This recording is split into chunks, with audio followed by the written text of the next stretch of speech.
For the first time as a boss, Braze led a group of newly recruited underlings and suddenly dragged a prisoner into an open yard, surrounding him in a circle and viciously beating him. Yet the prison guards, who were supposed to maintain order, showed no intention of intervening. Instead, they eagerly hoped these scumbags would just destroy each other. All the gangs in Kingstown originated from prison, and when inmates inside lost their leaders, violence was inevitable, and the collapse of order would spill into chaos on the streets of Kingstown. A burly man jumped onto a small car, sprayed a burst of bullets through the sunroof, then with a whistle unleashed a vicious dog inside to continue tearing apart the victim. By the time bald-headed Sheriff Tim arrived, the dog was still gnawing frenziedly at the remains, and the stench of blood filled the air inside the vehicle. The officers didn't know what to do, and even the sheriff couldn't hold it together anymore.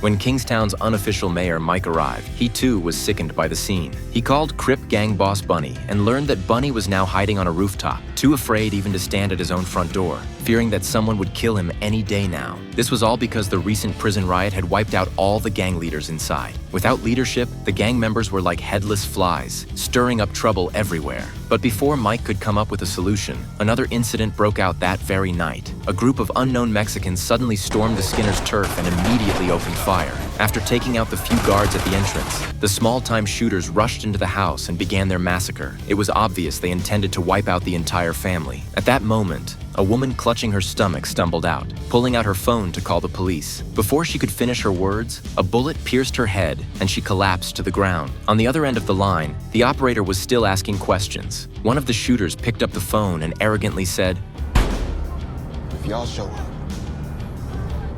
you motherfuckers gonna be victims too."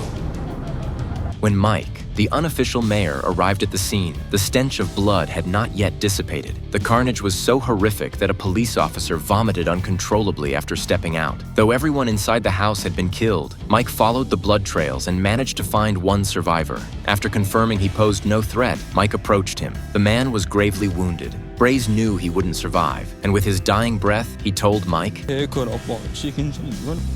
Ain't nobody ordering nothing. Motherfuckers just out here." Watching Braze slowly die, Mike felt deeply frustrated. If Kingstown's underworld continued to fragment like this, there was no point in him being the mayor anymore. The first person Mike thought of was Crip boss Bunny, but when he went to find him, Bunny was acting paranoid, hiding inside his home and refusing to come out, claiming he knew nothing about what was happening outside. What was certain, however, was that it all stemmed from the lack of leadership inside prison. Until each gang elected a new boss, no one could bring order.